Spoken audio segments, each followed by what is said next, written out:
Hey there, you guys. So today we're going to be talking about the argumentative essay. I was sitting down to write up the sample and I realized that it might be helpful for you to see the different steps that I go through to create the sample document so that you can emulate those steps as you're working on your own essay. So what we're going to do is we're going to go through narrowing down our topic, we're going to go through going into Galileo and finding sources, we're going to make a works cited page together. And so, once we have all of those things accomplished, we're going to sit down and organize this essay to make sure we tick all the boxes and have all the content that we need to make a well-structured argumentative essay. All right, so now this topic that I've decided to write this essay on is a controversial topic. It's something that people talk about on television, in newspapers, around dinner tables, and so it's perfect for this assignment. Now, before I tell you what the topic is, I will tell you that you can either choose to agree with the position that I take in the essay or not. That's okay. Either side is acceptable, right? Because this is a discussion that we are having as a culture. So I also want to say that I could easily write an essay about either side. What you choose to argue in an argumentative essay doesn't necessarily mean that you hold that particular opinion. It just means that you have enough data to work with, that you can formulate a solid argument about it. But I will say it's a lot easier to write an essay like this if you don't have too much practice doing it with something that you care about and that you feel strongly about. All right, so choose a side that works best for your own particular beliefs on your topic, and you'll have a little bit of an easier time doing it. I've been doing this for a while, so I can choose whatever side I want and argue. So I'm not going to tell you where I actually fall on this particular spectrum, but this topic is the topic of Confederate statues in public spaces. People have been arguing about this for a long time, but more recently this topic has gotten a lot more attention, right? So the position that we're going to take in the sample essay is that Confederate statues should not be present in public spaces, and then we'll find sources to help back that up. I'm thinking maybe find some sources that identify what the Confederacy was about and what they were fighting for, and then talk a little bit about how the presence of memorabilia and things like that in a public space rather than a space that you purposefully go to makes an impact on how it's received, right? So that's just kind of my preliminary thoughts on how I want to approach this, my plan, if you will. And so let's get started taking a look at Galileo and seeing what we come up with. All right, so we're over at the computer. We're going to the GTC library website because we need to get on Galileo, and that's the best way to do it. So we go to LibGuide Home. That's going to be a great way to start. Once we're here, we go to Galileo, and that'll bring up our kitchen sink search box. Okay, now this search box means that you can find just about anything from here. It accesses different databases, and it's kind of the best way to go. So what we do is we would then search for something, right? So we could search for, let's start with some keywords, maybe Civil War monuments. So we'll put Civil War monuments in quotations because it's telling the search engine, hey, we want to look for these three words together in this order as one term, right? And so doing that sometimes will narrow our results and make it so that we don't necessarily have to filter through so many pieces of data. So let's just kind of search this on its own. See what we come up with. All right, so we have the first page of our source material here that we can look through. The first thing that we want to do is narrow down our filters, okay? Right now, it's set to give us everything that contains the words Civil War monuments in that order, right? So we need to narrow this down a little bit. What we want to narrow it to is full text. We want to make sure we can see everything, right? That the entirety of each article is there. Then we want to narrow it to scholarly peer-reviewed journals. Once we do that, then we have a greater chance that our sources will be scholarly. All right, so let's see here. All right, so we've got our sources here. This first one says find it. We don't want to deal with anything that says find it. We want it to be shown to us. So, we want to leave that one alone. If it sounds perfect and we want to see if we can find it later on, let's do it. But for time's sake, let's stick with this. So Civil War Monuments and the Militarization of America. Well, this one is a review, so we want to avoid this one because it's not actually the article, it's a review of the article. So no matter if it sounds perfect or not, don't use it, right? Because it's not going to give us the in-depth analysis that we want to have. All right, understanding the complicated landscape of Civil War monuments. This sounds like that might be helpful. Now that we're on this page, we can see we have access to the PDF up here. I always recommend that you download the PDF so that way if Galileo changes on us, which it does, or it goes down, which it also does, you always have access, you have a little bit of a safeguard. So then we can see we've got the authors here, and let's check on those superscripts here, 1 and 2 down here. So professor at SUNY Buffalo Law School, and then an attorney in Vermont. Well, the professor makes this scholarly, okay? The other thing that makes it scholarly is the fact that it's from Indiana Law Journal, right? So we already have checked off the scholarly box for this particular source. So let's dig in a little bit deeper here. Now, the abstract is where you'll want to go to find out more information. So we have this little blurb here, and it seems to be interacting with Confederate monuments and contextualizing the debate within the current preservation framework, right? So that idea of preserving history while still being sensitive to the fact that this is a controversial situation, right? So let's see here, let's dig in a little bit more. All right, so you know what? I think that this particular source could be excellent for looking into a counterargument maybe. Now, your counterargument for this essay doesn't need to have a source to back it up. Right? Some counterarguments are just intuitive, but this one could be beneficial depending on how the article actually falls itself. So we have this idea of public monuments, which kind of suggests to me that these monuments may be private monuments on public land in some cases, and it might develop a little bit of how we can tell which is which. So that could be cool. So you know what we'll do? We will save this, okay? So to do that, we go to PDF full text. It'll bring us here. Now, I'm going to recommend that you do not read it here. If the source material moves, you won't be able to get this back. And another thing, this is a big and, you can't make notes on this. So what I'm going to recommend is that you save it. So we click the little download icon there, and we put it where we want it. Let me make a new folder for this. This will be ARG essay sources. Boom. And we want to call it, we're going to just call it Understanding the Complicated Landscape of Civil War Monuments. So we've now downloaded that file. Awesome. Now we don't have to worry about it moving on us or changing its location. Now, while we're here, even though we haven't fully decided whether or not we want to do this, what I'm going to do is recommend that we copy the citation, just in case. All right, so we click the little Cite button on the right-hand side, and we scroll down to MLA. Once we're here, grab this, and we will right-click, click Copy, and then we'll put it in a Word document. We're just going to leave this Word document here for the moment. I look at the citation that Galileo provides for us, and I already know that we need to make some changes because Galileo is not perfect when it comes to citations. So we'll just hold it off and we'll make all of our changes at one time at the end. All right, so we've now got this source all set. All right, so let's get back to our results, see what else we can find. Okay. Using Civil War monuments as a catalyst for race discussions in secondary history classrooms. Okay, that may be helpful, but I think that's getting more into education than it is focusing on the topic at hand, right? So we're going to kind of leave that. All right, Maryland's Civil War monuments. Let's see what's going on there. All right, it focuses on Civil War monuments found in cemeteries in the state of Maryland, dedication of the monuments of both Union and Confederate armies, insight into the effects of the war on people, the culture, and state politics, dedication of the Maryland Monument at Gettysburg Battlefield in 1995, indications of regret and reconciliation during the war.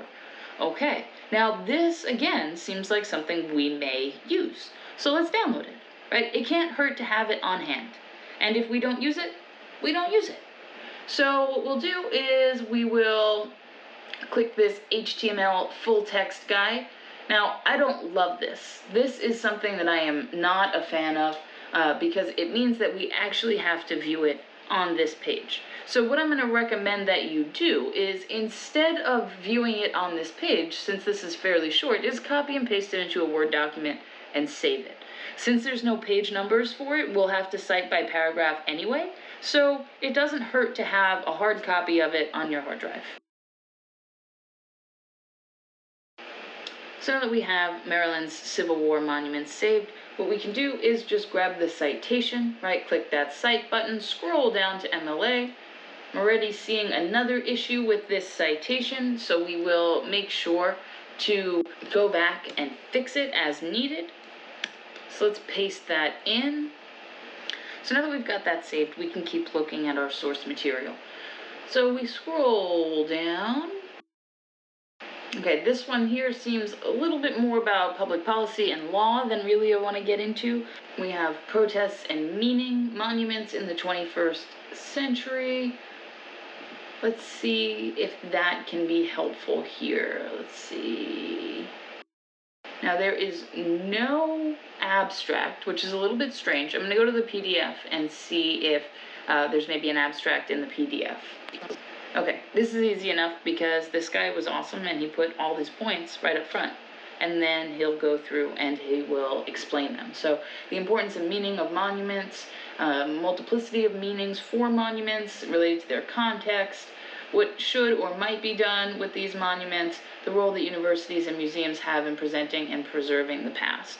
Okay, so that seems fair. It's a kind of a wide range, so you know what, I'd probably be able to pull information and definitely educate myself more on this particular topic.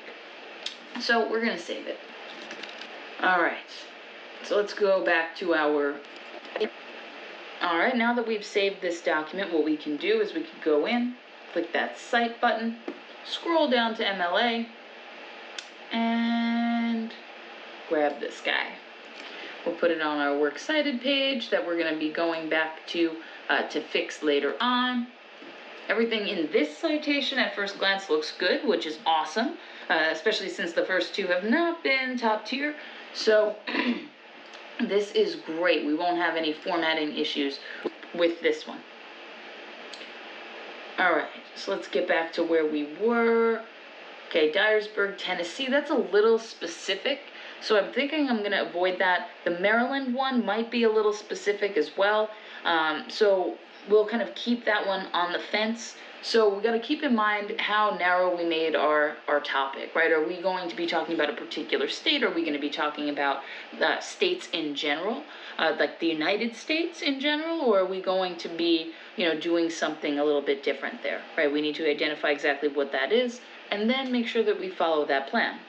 Now, of course, as you find source material, you may feel that your topic needs to be tweaked a little bit, right? Change your position slightly, make a little bit of adjustment here and there, and then give yourself that flexibility to make those changes, right? Don't stick static in your mind, because research is not always a straight line, right? Sometimes research kind of goes like this, and then it goes, and then it goes straight again, right, as you're finally getting your ideas in order. So you want to keep those things in mind as you're researching. Okay, these two are about the Civil War in art and creative works, so we're going to avoid that. This one here is about a specific monument. We're going to avoid that one too, right, because we're talking about monuments more generally. These are reviews, so we're leaving them alone. Let's kind of go back down through.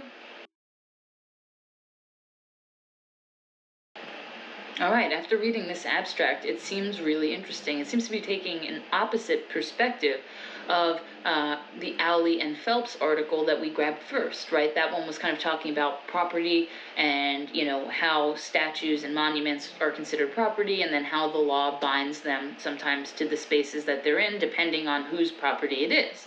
Now, this one is talking a little bit about statutes that say that those particular statues can't be moved, and that they need to be kept in a place of prominence and honor. So that's kind of interesting as well. I'm thinking I'm going to download this one too, and then save it and decide which of those two sources I want to use in my essay.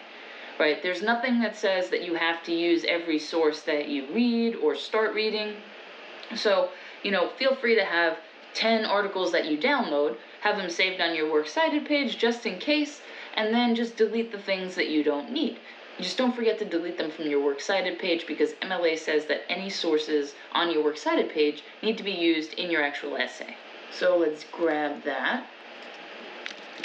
All right, so we've got that downloaded. Let's grab our citation here, scroll down to MLA, and we can tell that this source is scholarly because we can see right at the top it's published by Temple Law Review, and it's published through Temple University. So the best bet to tell is either to Google your source or to be able to see, like in this article, where the information is from. So since it was published by the university, and Zachary Bray, the author, is the Associate Professor of Law at the University of Kentucky College of Law, we're good. Now, if this were just maybe a student paper that was published in a publication by a university, then that wouldn't work. But since this is actually a professor of law, right, it ends up making it so that this does, fit that scholarly criteria. This one's about Florida, so it'd be kind of right up there with Maryland, where we're kind of on the fence. So I'm going to say, let's leave just Maryland in our list for now, and then it may come off.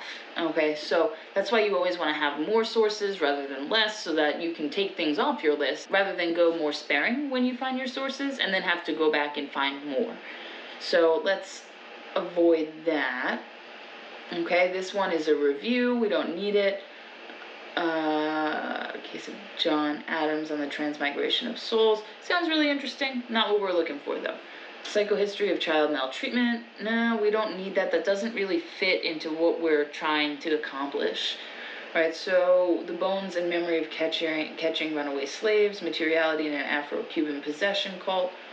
That sounds intense and not what we're looking for. So we'll just leave that.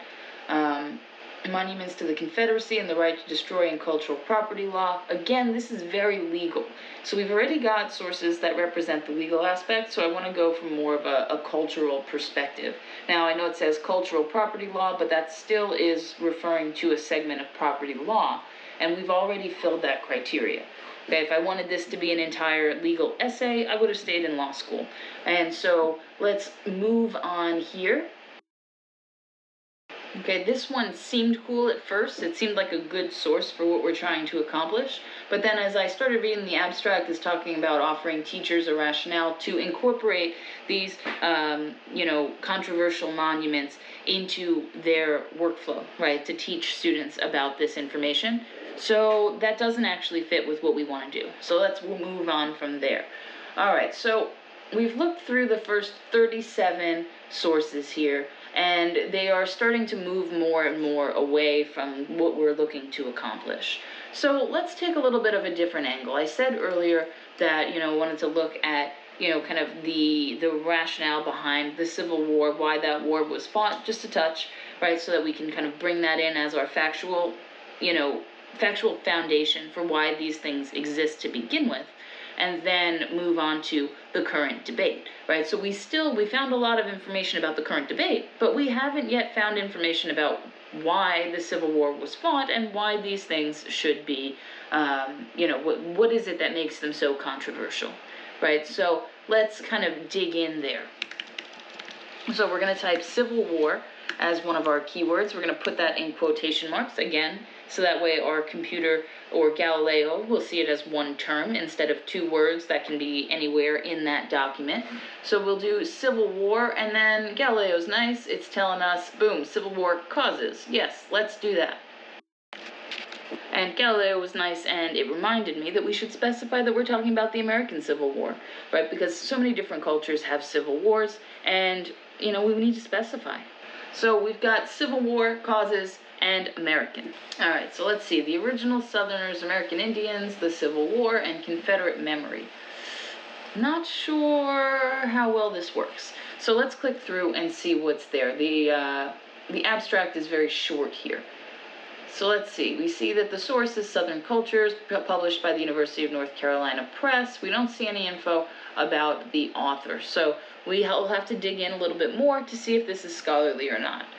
So we see when Robert E. Lee met Ulysses S. Grant at Appomattox in 1865, Grant introduced Lee to his personal military secretary, a man named Eli S. Parker. We can view the full text. Let's check that out real fast, because it looks like that was maybe the first sentence of the source material. So let's scroll down here. Nice picture of a guy with a baby.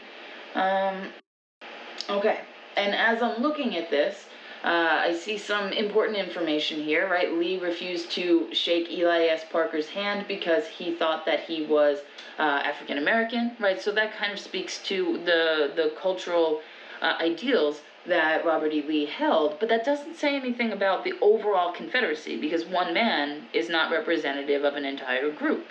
One man may hold the same ideals, but you can't judge a group by one individual. So, this might not work. But let's move on, because we're kind of trending toward the right direction, but we need more substance there to hang on to. So then we see, but Parker was not black, he was Tonawanda Seneca, a member of the Iroquois Confederacy from New York. Realizing his mistake, Lee stepped forward and offered his hand. So with that this last statement here, I'm glad to see one real American here. And then we have "we are all Americans." That kind of says, well, maybe this is going to dig into, the kind of causes and the kind of discussions that were happening when the causes were beginning, right? When the Civil War was beginning. Especially the next sentence, right? What did Lee mean by American? So we kind of see that this is now trending in the direction that we want. Sometimes a source seems like it may not work, and then when you look into it just a bit deeper, maybe it will.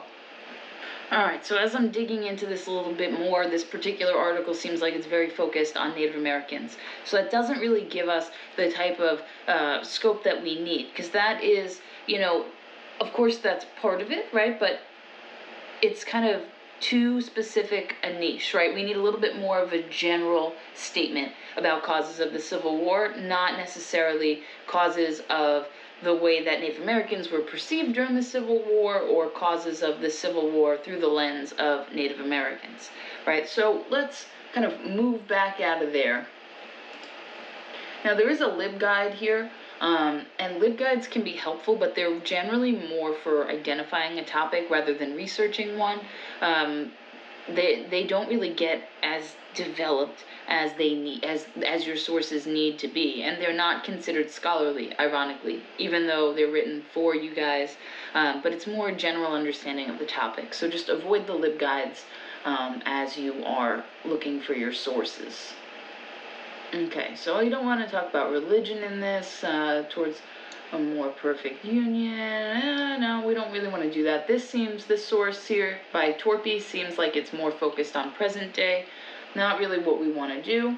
Alright, the Armenian lost cause and the interpreted history of the Civil War. Again, I don't know. Let's see. Armenia is the thing that gets me here. Okay, let's see this abstract. Yep. Armenia is the downfall, right? Because it's focusing on the conflict in Armenia when the 1.5 million Ottoman Armenians were killed through the lens of this kind of Civil War concept. Now, of course, it does talk a little bit about the causes, but because it's got such a disparate approach, you don't really want to use it. Alright, so we want to find a source that much more specifically identifies what we're looking to discuss. Alright, so looking at this source right here, how the pro-slavery constitution led to the Civil War. I'm sitting here and I'm thinking, okay, maybe this can work, right? Because a large part of the issue that people have is that these monuments, they're a remnant of the past, they're a reminder of the institution of slavery and these conceptions of emotional imprisonment and physical imprisonment, right? So, kind of thinking about it from that angle might be really helpful. So I'm thinking that this article might very well work. Let's take a look here, Rutgers Law Journal, right? So, okay, we're good, right? This is a pretty prestigious law journal. They're not going to put information in here that wouldn't be beneficial to the university as a whole. So we are good to use this. All right, we can also see, too, that Paul Finkelman is President William McKinley, Distinguished Professor of Law and Senior Fellow at the Government Law Center in Albany Law School.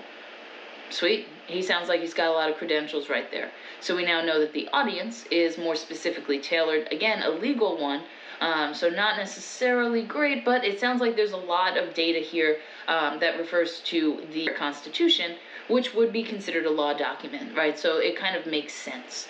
So we've got this here. Let's download it, so that way we have it. Boom, we've now saved it. While we're on this page, let's grab the citation so we don't have to search for it later. Cool.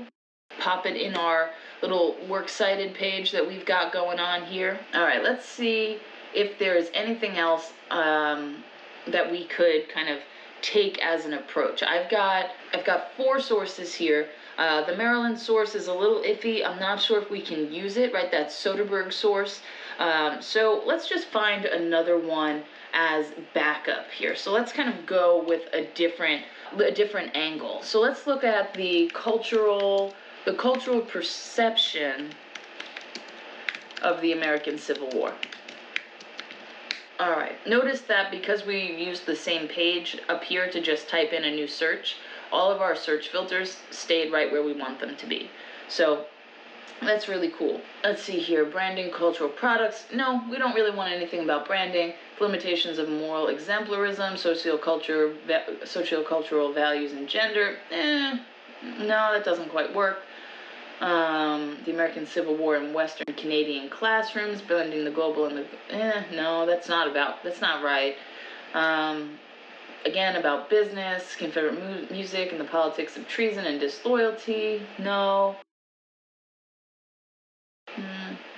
Interesting looking literary analysis, but again, for some reason this Find It guy is here. If you see the Find It guy, you don't want to use it because chances are we'll have trouble accessing the material. Jewish historical writing about the American Civil War. That's not necessarily the culture that I want to kind of come from the angle with. Alright, so I just looked through the first 20, and they're not necessarily working for what I want them to work for. So what we're going to do, I'm going to go through the next couple and just see, but we might have to go back and change our keywords, because that's an important part of research too, recognizing when something's not working, and then focusing on strengthening it. Alright, so let's see here. Alright, so this search is not working, right? This particular keyword it's not what we're looking for. So let's take a look further here. Let's play with our keywords. Let's take out cultural and just put perception of American Civil War and see if that makes a little bit more sense. Okay, again, this is a little bit of a struggle. So let's see. Perception of the American Civil War, cultural perception of the American Civil War, those didn't quite work. So let's try to narrow it, because you know what, there are 10,000 sources here. It's possible that one's hiding. So let's look down here, and you'll see we have this kind of limit to, this publication date thing here. So let's just make this a little bit more relevant. All right, so let's go 2018 to 2021, right? That gives us 3 years to kind of see what may be present. Right now, those dates are when the article was published, so it's not necessarily things about 2018 to 2021, but it's going to give us a more narrow scope in terms of finding our sources. All right, we went from 10,000 to 989, right? So that bumped it down a lot. Now, as I'm looking through these sources, I found something that I want to point out to you guys. So this is listed as an academic journal, and it's published in Kid Spirit magazine, right? Just by looking at the title of the source, I can tell not an academic journal, right? That's not going to be scholarly. So you really want to look at the information that you see and use that to make an educated decision whether something will work for the assignment or not. Galileo's not perfect. It's not going to be able to, perfectly tell you, yes, scholarly. And that's where a lot of people struggle. That's why I always ask you to double check. as I'm looking through this, I was thinking a little bit more about the other sources that we found, and I think that, this cultural perception that we're looking for might actually be present in the Finkelman source and possibly in the Leventhal source, right? So we may actually have the information that I was just looking for by kind of playing with other keywords. All right, so if you find yourself struggling with the keywords that you've chosen, double check to make sure that you may not have already found a source that may work for you. Okay, and if you haven't, then play with your keywords more. But if you have, then maybe we can let sleeping dogs lie over here for a little while and kind of dig into our source material a little bit more. Now, before we dig into the source material, though, we might as well make our works cited page look like a works cited page. All right, so now that we have this in here, there's a few things that I noticed. Now, for you, refer to section 9 in our textbook if you're not super familiar with MLA formatting. I've been doing MLA formatting for the last 14 years. Oh, why'd you make me say that? That makes me feel so old. All right, well, it's been a while, okay? So I know that this source here, like, we don't need all these caps, right? In the Soderbergh source and the Owley and Phelps source, we don't need caps. So what we're going to do is, actually, we can highlight them individually, and then we can go to this capital A, little a thing. It's called change case. And we just change it to capitalize each word. Ah! Look at that, it even changed it for us. How awesome is that? And we just do that for the other source. Now, I didn't want to just highlight everything, because if I highlighted everything, then it would have also capitalized the A and end, and we don't want that. All right, so let's do the same thing for the Soderbergh source. Boom. So that's looking good. This works cited page, though, still not there. So our citations look good, right? We've got the italics right where we need them to be. We've, it all looks good. And the reason for that is because I told it to paste it as formatted text instead of just a regular old paste. A regular old paste would give you a gray background, and it would make it so that all of the text was in one style, right? There would be no italics. There, it would make you go back and make a bunch of changes. So we don't want that. So you paste it as formatted text. Now, there's a different way to do it in Mac than there is on PC, so I'm not going to go through exactly how to do that. I only have access to a Mac, so I don't have a visual way of showing you. But Google it. Google is beautiful. All right, so now what we can do is let's add our hanging indent, because this is what people most often miss. So we highlight everything, we right-click, we click paragraph, and then we go to this middle section for indentation. We click special, we go hanging, right? This is always going to be correct unless you've changed it in your template that you're using. Pro tip, don't change it in your template, okay? So, boom. Oh, now I can see that we've got 5 sources on our works cited page, including the Soderbergh source that we may or may not use. All right, so looking at this, there is another thing that we're missing, which is our title. So let's get that in there. Center it. Works cited. All right, so now that we've got our hanging indent all set, we've got our works cited title on there. It looks a little wonky.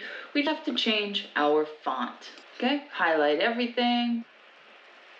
Come down here. Mine's always a recent font for me, so it's here. You may have to scroll down. But Times New Roman, and then right now it's 13.5. We want to change that to 12. All right, so we've done that, and then it's a little mushy.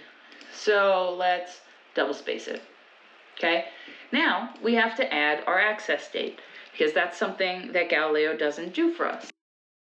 So at the end of these sources, right, the ones that have a link instead of a DOI number, since links can change, DOIs are static, and they're meant to be that way. So we just say 14 February 2021, and what we can actually do is we can copy that and paste it where we need it. All right, so URL, need it here. DOI, that's stable, we don't need it. DOI, that's stable, we don't need it. URL, boom, and then URL. Boom. And you know what? I just realized we forgot one more thing. We have to alphabetize. All right, so we're going to come up to the top. We're going to not get the title, because if we get the title, that's going to be down at the end, then we got to move it. So we're just going to get the sources, and then we're going to come up here to the A to Z, the sort button, and it's going to ask us stuff, and we're just going to hit OK, because it's always right. So we just do that, and now we can see B, F, L, O, S. Huh, miracle. Now we don't have to deal with it anymore.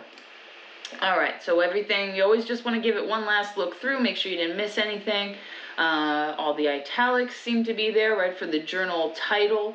See, like, in the quotation marks is the journal article name, and then the journal title name is in italics, and the database title name is in italics, right? So we just check that that's present in each of the citations.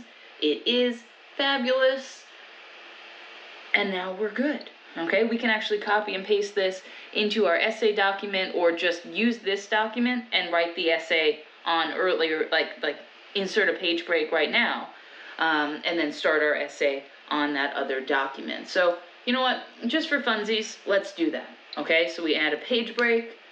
Okay, that's the way that you want to do it. You don't want to hit enter a bunch of times until it moves to the next line, because if there's an issue with formatting, then things might get a little bit moved up and down. Or if you change something, right, it might end up moving up or moving too low. So page break means it's going to start at the top of the next page no matter what. So that's pretty awesome.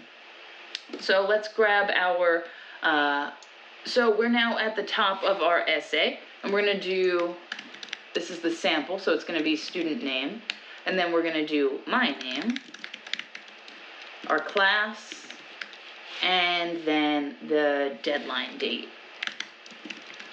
And a little reminder, day, month, year, double space all that. And now, cool, the double spacing will actually move down into the rest of your document as well. So we don't have to worry about that again. We double click on our header to make it so that we can go into that header item. We can click page number, boom, page number. We want it top of page. We're in the header, so it doesn't even ask us. And we want it on the right. We also want to show page number on the first page. All right, cool. So now we want to right align our cursor so that we can put our last name. Now I'm looking at that and the font looks different. So we're going to just highlight everything. I just do Command A because I'm on a Mac, but Control A on a PC does the same thing. And then we just change it to Times New Roman 12 point. The header works by different rules, so we just have to abide by those rules, right? We need to tell it what we want it to do. All right, so once we are here, we enter down, we're ready to go. So I'm going to read those sources and come back with you. I'll show you like a time-lapse video of me looking at one of my sources so you can see how I go about the highlighting process, making notes, things like that, to make it a little bit easier to write the essay. Now, of course, that's just my workflow. If you want to write by hand, that totally works too. If you want to go off the cuff and just sort of read and hope it works out, that can work as well. But I've found, because I've been there, I've done that, I've found out that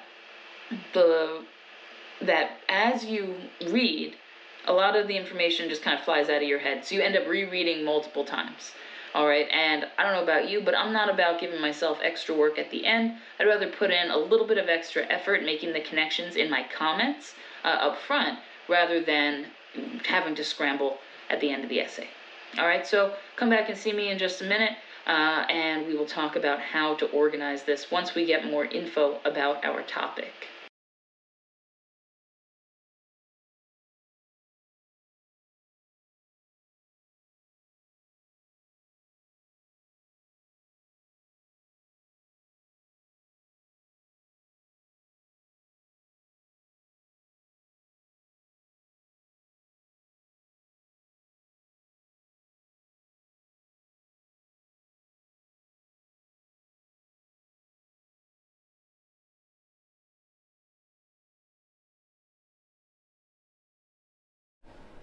All right, so now that we've read our source material, we've taken notes as needed, it's important to remember that you don't necessarily need to stick with the exact information that we kind of thought that we were going to discuss at the beginning, right? Of course, our overall position probably won't change too much. If it does, well, that's okay, right? If your position changes, you want to totally flip-flop, go for it.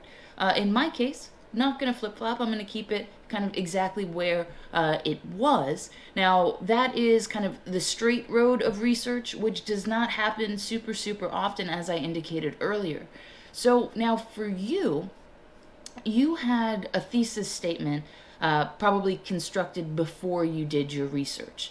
In my view, it's always beneficial to kind of get the lay of the land in terms of source material, kind of see what people are talking about before you make a cohesive thesis. Now, you don't have to do it that way. And I usually have you guys do a thesis statement first because it's important for you to get your ideas down.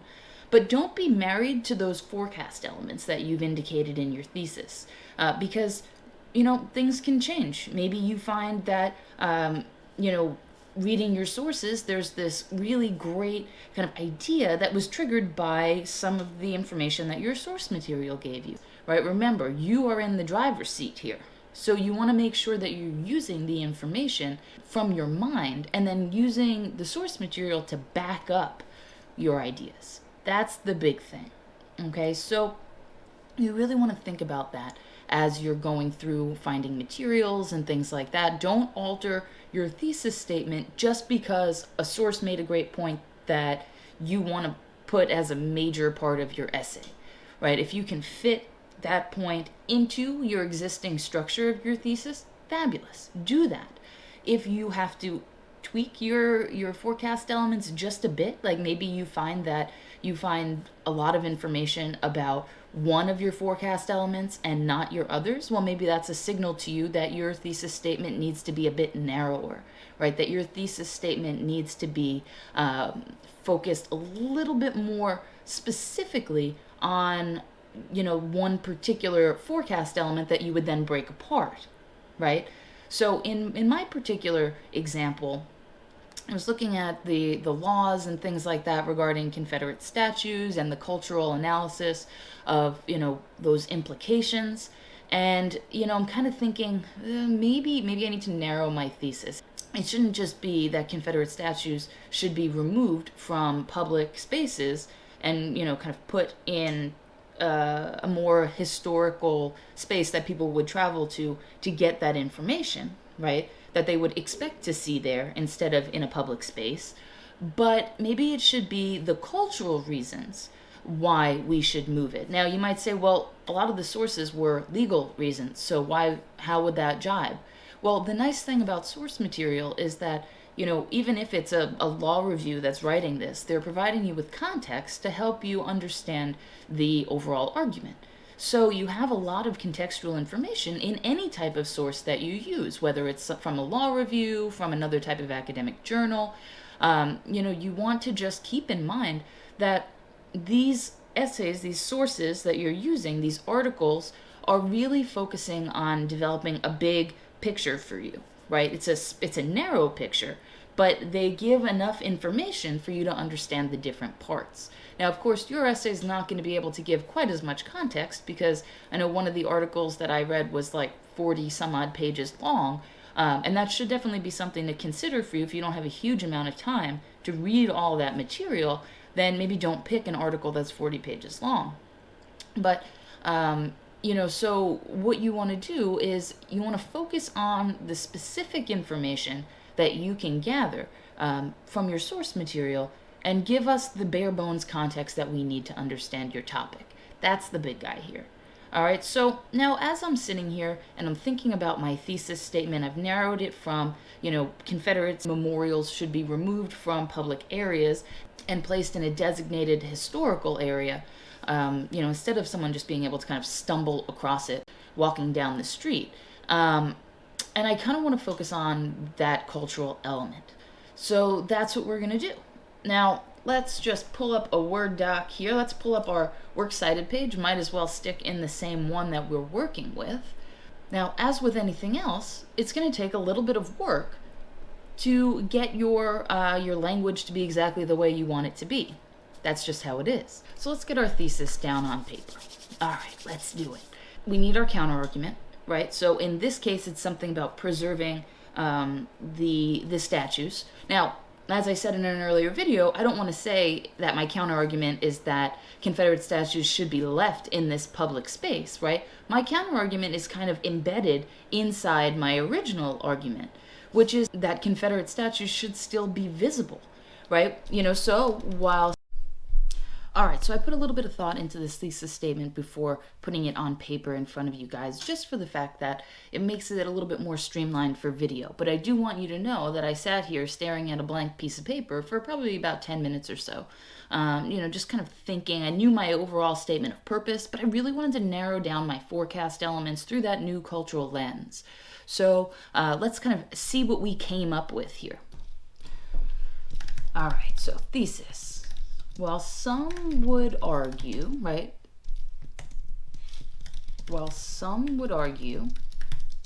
Because some we're minimizing, right? If I wanted to go into a little bit more detail here, I could use an organization, maybe like the Sons of Confederate Veterans or the Daughters of the Confederacy, and that would kind of give a little bit more specificity. But in this case, it's a little bit more broad than that, because there's also just various people who also feel this way. So, I want to make sure that I kind of encompass everyone that I need to. And you know what? If I want to bring up Sons of the Confederate Veterans or Daughters of the Confederacy in my counterargument paragraph, I can do that. So we've got, some would argue. So here's what we have. We have, some would argue that Confederate memorials should remain visible. They should not be maintained in a public space that is not specifically designated for memorialization. That's my statement of purpose, right? That's the thing that I'm arguing throughout the essay. And now the reasons is because of the cultural meaning of the monuments, right? Bringing that idea of culture into the discussion just on an individual focus element basis, right? So the cultural meaning of the monuments, the negative psychological effects they have on present day communities, right? Also cultural, that's implied in there, and the ways they could generate unrest in the current political climate. Also referring to culture, right? We've got modern day culture there.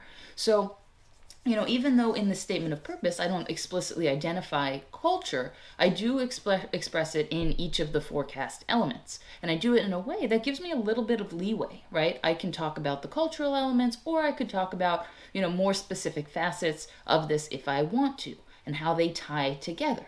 So that's the big thing. When you're writing, just think about what you're saying and what makes sense, what gives you flexibility. Now, I will say that as I'm writing this, my mind is already thinking ahead to how I'm going to write this essay.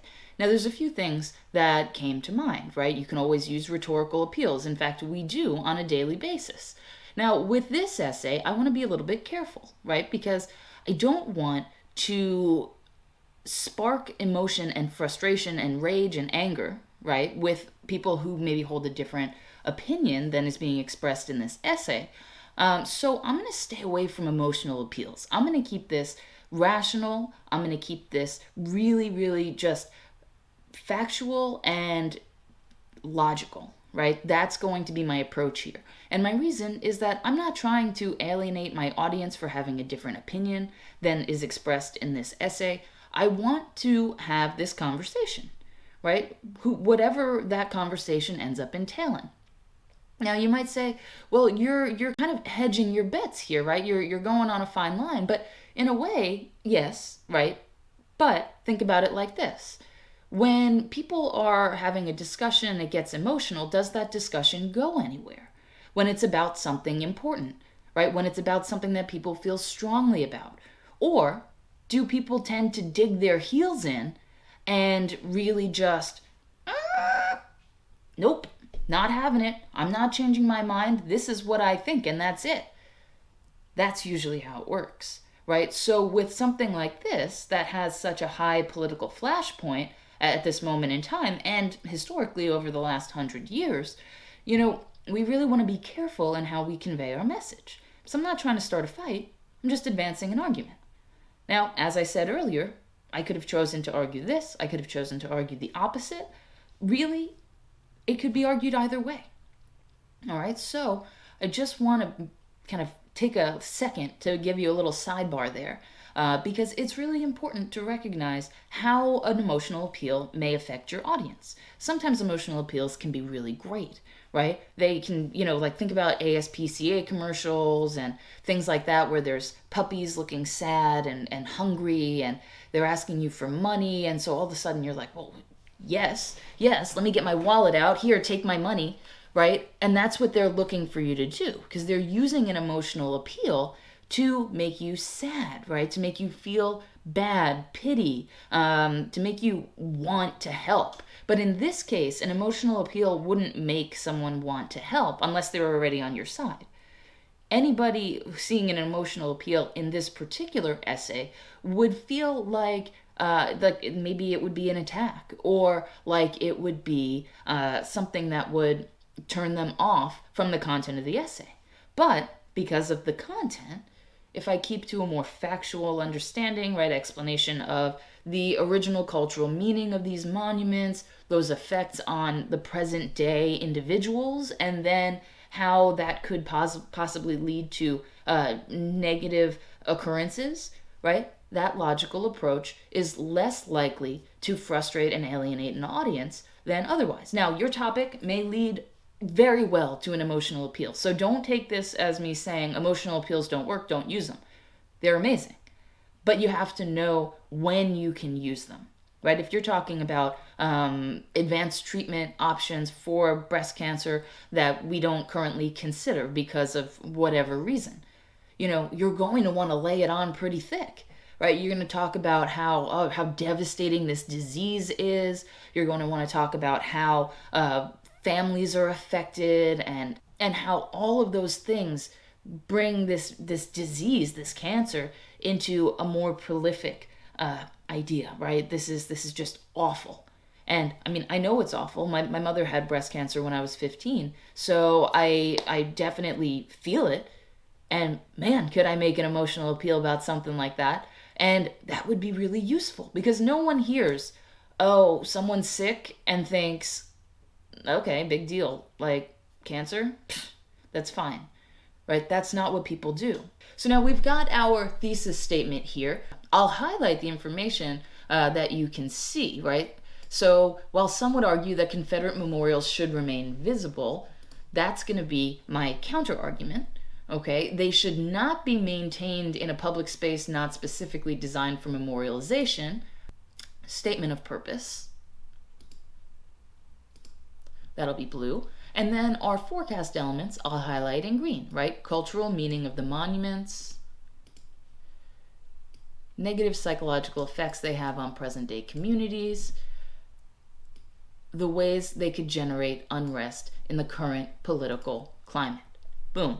So now my topic sentences are going to be, we're going to write these together, are that Confederate monuments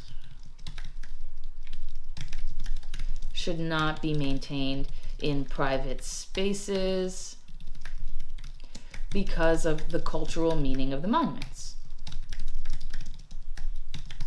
Boom. That's our first topic sentence. Nice and easy. Now, if you want to get a little bit more creative and, kind of change things up a little bit, just make sure you have your statement of purpose and your forecast element for body paragraph 1 in there. Now, remember, the counterargument, even though it's first in the thesis, goes last in the essay. So that's body paragraph 1 with forecast element 1. So for forecast element 2, for ease, what we're going to do is just basically start it off the same way, right? So Confederate monuments should not be maintained in public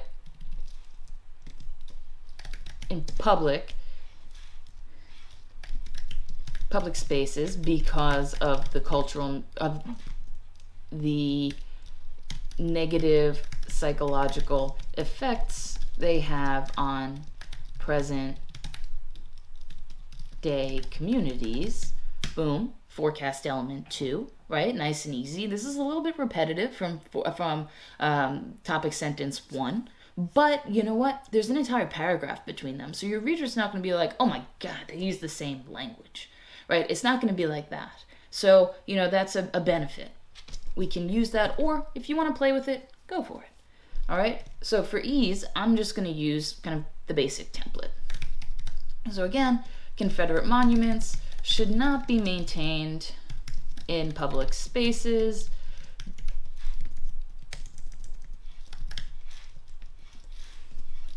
because of the because of the ways they could generate unrest in the current political climate. Boom. All right, so now we've got that. Those are our 3 forecast elements that are going to help develop our own argument, and now we need our counterargument. So our counterargument, while some would argue that Confederate memorials should remain visible. All right, so they should remain visible. Some groups and individuals argue that Confederate monuments should remain visible, but that undermines the current political and social climate of the United States of America. There we go. So now you see we identified our counterargument, right? Some groups and individuals argue that Confederate monuments should remain visible, right? So we put that first. But then we say, but, and it's a big but, because this but is signifying that you disagree with it, and you're going to more fully explain why you disagree with it in this paragraph. But that undermines the current political and social climate of the United States of America. Boom.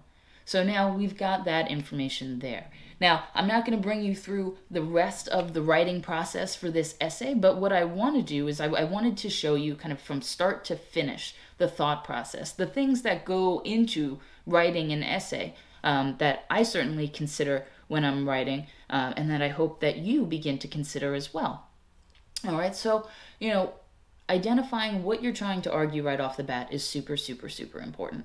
Then making sure that you are finding sources that help back up your ideas or that help influence your ideas to make a more concrete argument. Then creating a thesis statement that gives you the wiggle room to kind of make creative choices and logical choices as you're doing your research is super important. And then establishing a clear organization by creating topic sentences that relate directly back to the thesis statement is premium. All right, because your essay needs to stay organized, right? You want to make sure that your ideas are clear to the reader and that you are articulating exactly what you're trying to say in a way that your reader sees as logically acceptable.